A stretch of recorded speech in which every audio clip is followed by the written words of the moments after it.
Hello, everybody. Welcome to today's show. My name is Connor, and today we're going to be diving into one of the biggest forces shaping everyday life, which is social media. Like it or not, social media is one of the most powerful tools in modern history. It influences how we communicate, how we think, how we shop, how we vote, and even how we see ourselves. But here's the thing. It's not all good and it's not all bad. Social media is complicated, especially because ordinary people and businesses rely on it every single day. So, in today's episode, we're going to break down about 4 things: how social media transformed society for ordinary people, the positive and negative effects on our daily lives, and how businesses big and small use social media to grow. And even the darker side, which include things like misinformation, pressure, comparison, and data tracking.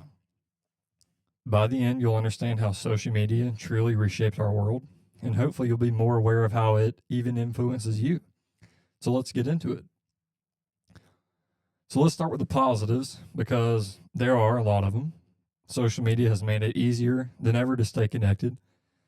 Families can FaceTime across continents, countries. It's insane. College students can stay close with friends through group chats, and you can even share photos, memories, and life updates instantly. I think it's really crazy that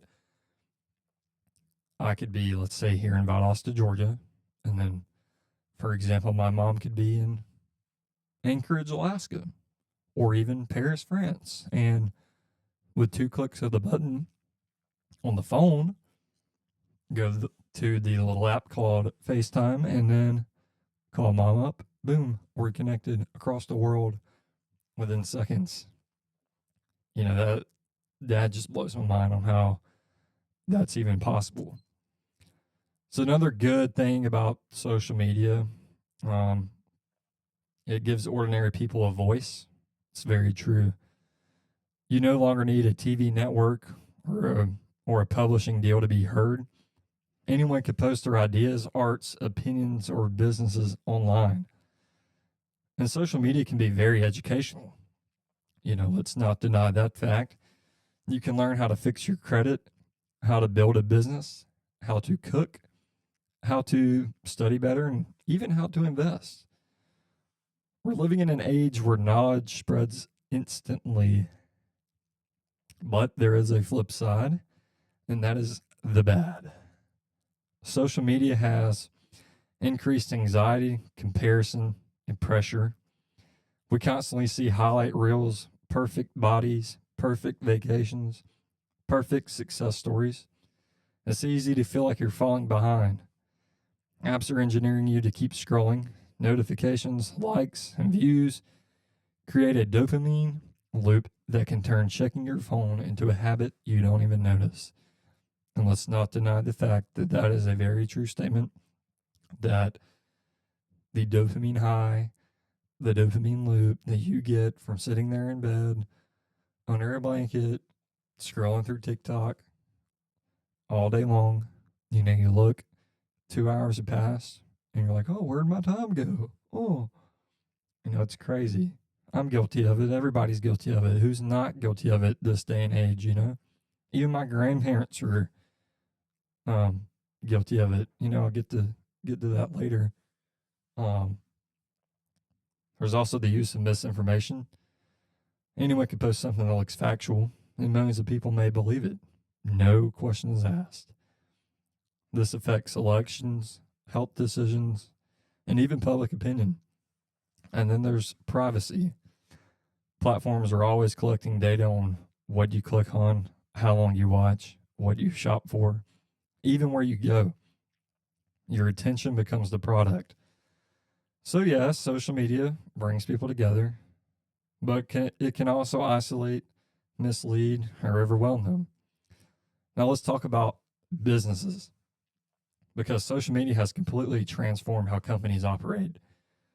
And I'm going to be personal that I work for a local retail store. I've been there over 3 years, and social media is probably one of our biggest drivers of bringing in revenue and bringing in foot traffic from customers. The two biggest ones that we use personally are Instagram and Facebook. When we utilize the story feature on both of them, anytime we get new products in, for example, let's say we carry this speaker that's called a Turtle Box. A very good speaker, by the way. I'm not paid to say that, but it's very good. Let's say we get in a new order of turtle boxes, and I'll go get the store phone, or one of the other employees will go get the store phone, and we'll take pictures of the turtle box, for example, and we'll take a picture and then we'll write a little caption and say, new turtle boxes in stock, and we'll go put it on our story.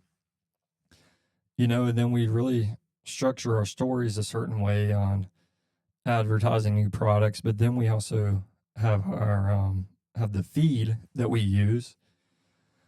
So really for the feed, which are the actual post on the page, let's say, so the store I work at, there's a girls side or women's side, and then there's a guy side.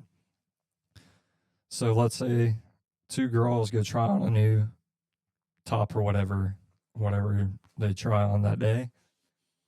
And they'll go outside and they'll take pictures, and then they'll come back in and they'll edit the photos to make them look good. And, we'll put a really catchy caption in the post, and we really try and structure our feed maybe 2 to 4 posts a day on the actual feed, and then stories we can post however many stories we feel like it. It's always advertising. Stories are a good way of advertising.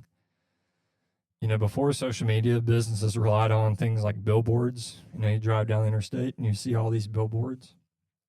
Radio, FM radio, TV commercials, still a popular one. Mail, and even newspaper ads. Nowadays you see a lot of these things starting to roll out and not be a thing anymore. Especially things like FM radio with, people are always streaming their music through apps like Apple Music and Spotify. Spotify's the best, by the way. But things like newspaper ads and mail, I can remember growing up, I'd go over to my grandpa's house, and it'd be a whatever morning it was that I stayed with them. I could picture my granddad walking down the driveway in his bedroom shoes and his pajama pants, and with a cup of coffee in his hand, going to get the newspaper. Then let's say it's a cool morning, feels pretty good outside. He'll sit on the rocking chair on the front porch and sip his coffee, read the newspaper. That's how they got their news, other than TV and radio. Nowadays, I can recall going over there 2 days ago. Walk inside, say, hey, Pop. That's what I call my granddaddy. Hey, Pop. Well, hey, buddy, how are you? Blah, blah, blah. Go in there and sit in the living room. He's scrolling on the iPad on Facebook. That's how he's getting his news nowadays. And I think that's not saying that's a bad thing. But people are getting their information and news through social media. That's a prime example of how the newspaper and mail and radio and billboards things are fading out.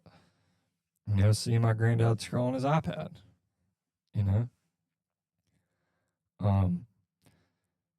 going back to businesses, you can post a TikTok or reel, like I said, a Facebook ad, and reach thousands or even millions for free, or even at a very low cost. Some businesses can now compete with big brands because social media rewards creativity more than a budget. For example, like a small bakery can go viral overnight. A small clothing brand can gain a loyal following. A restaurant can fill its tables from one viral video. It's a very powerful tool that these companies and businesses and even individuals use to just earn a buck. There's also direct connection with customers. Like I said, about us posting our stories. Social media will always allow companies to talk directly to their customers instead of waiting for surveys and emails. Businesses can get instant feedback through comments, likes, and shares. Talking about directly with customers, we have customers that DM us on Instagram or whatever other social media platform we're using with the questions, and we'll see that notification come up. And these people can be in Arkansas or Texas or wherever. And, we open the DM, read their question, and we could type back an answer to their question. 20 years ago, you have to come to the store, call the store for a question, and now instantly you can just talk to people. Building trust is a big thing. Responding to problems quickly, like I just stated, showcasing new products, humanizing their brand with behind-the-scenes content. In today's world, people don't just buy products, they buy personalities, values, and stories. Platforms like TikTok and Instagram have created very new careers that we see in today's time. They're becoming more popular. Content creators are the biggest ones, in my opinion, and influencers. You got people like digital marketers, social media managers, brand ambassadors. It's crazy the amount of jobs that have come about social media, and they pay really good money. They pay really, really good money depending on your following and how much momentum you gain throughout the process. People can make money through brand deals, affiliate links, product sales, coaching, and more. I got a buddy. He's in the Air Force. He's an affiliate of this workout supplement called Raw Nutrition. And if you go to his Instagram page, you see this link in his bio. Use this code, 15% off, and he gets a cut from every time somebody uses his code.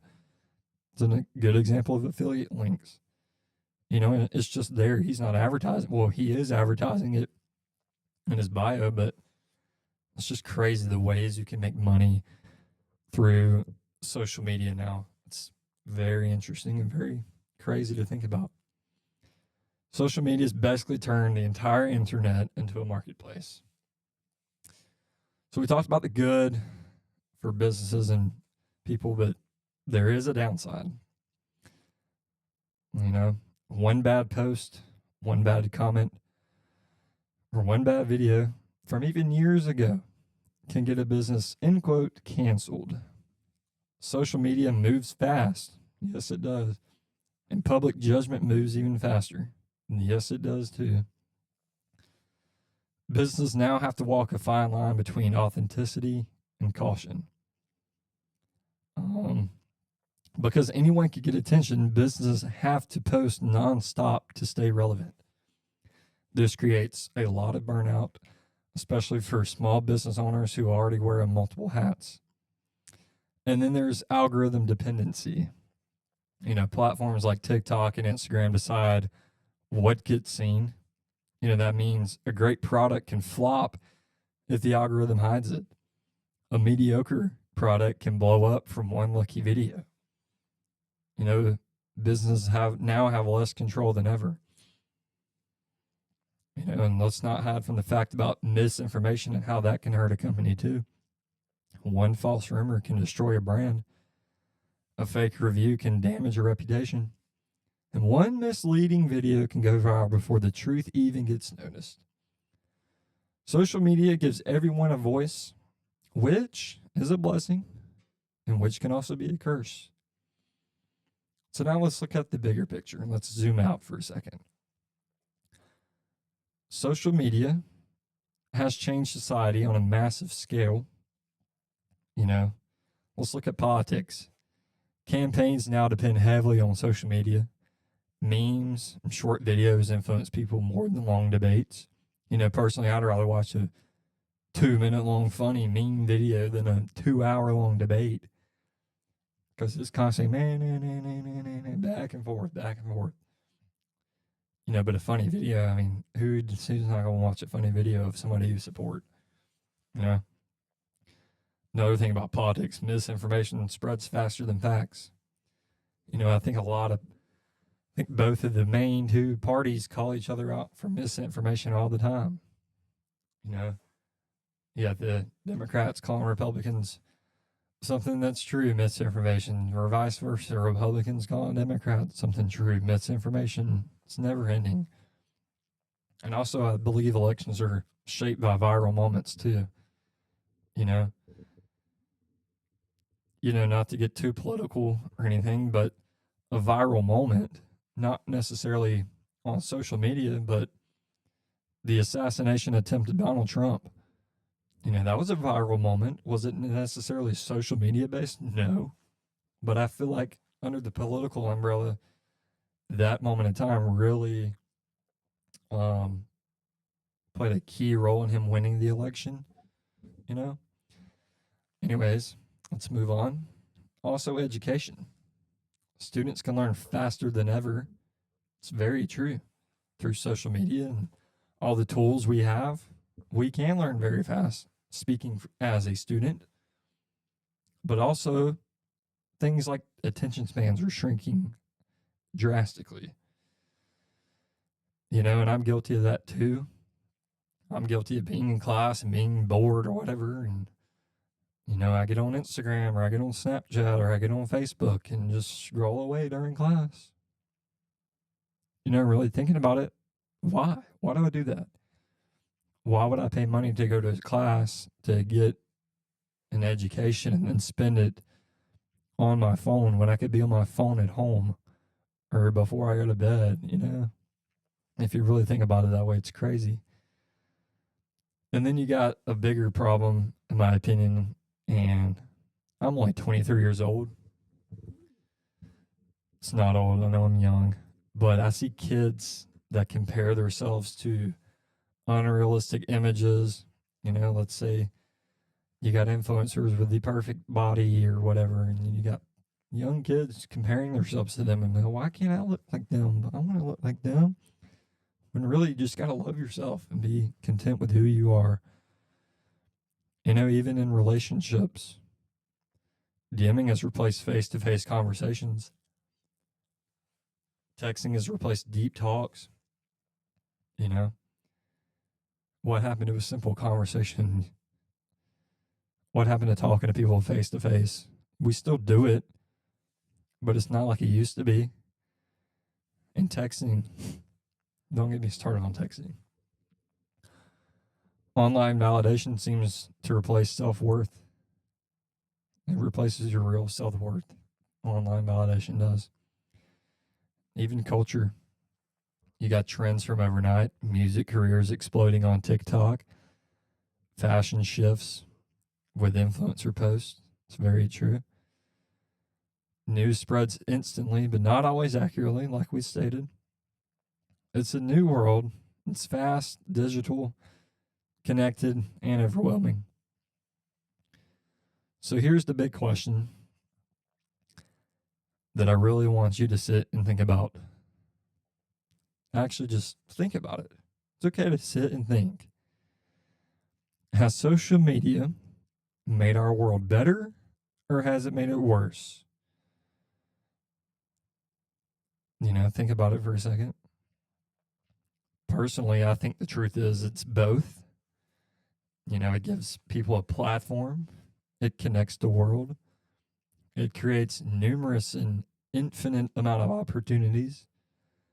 And it even spreads creativity and education. But it also increases pressure, spreads misinformation. It can replace real connection. It can harm mental health. And it tracks more of our lives than we realize. The key isn't to avoid social media. It is to use it intentionally. So I'm going to do something. I'm going to challenge whoever is listening to this episode this week. And what I want you to do is to unfollow accounts that make you feel negative. I want you to follow people who truly inspire you. I want you to limit mindless scrolling, the doom scrolling, get rid of it If you catch yourself doom scrolling, turn your phone off. Go turn on I Love Lucy or something. Go read a book. Go just be creative. And that leads me to my next point. Create more than you consume. You have every opportunity to create something, and you have every opportunity to learn. One of the biggest things that I try and structure my life around is never stop learning. Always learn. It could be useless information. It could be a useless topic. But in the end, it's not useless because you know about it. Never close off your life to learning something, because the more you learn, the more of a better person it makes you, and the more skills it gives you, and so on. So I close with this. Social media is a tool. It can build you up or drain you, depending on how you use it. Thank you so much for listening. If you enjoyed this episode of this podcast, I would love for you to share it with somebody you love. Share it with somebody who spends way too much time on their phone. And we all know at least one person. Thank you so much. See you next time.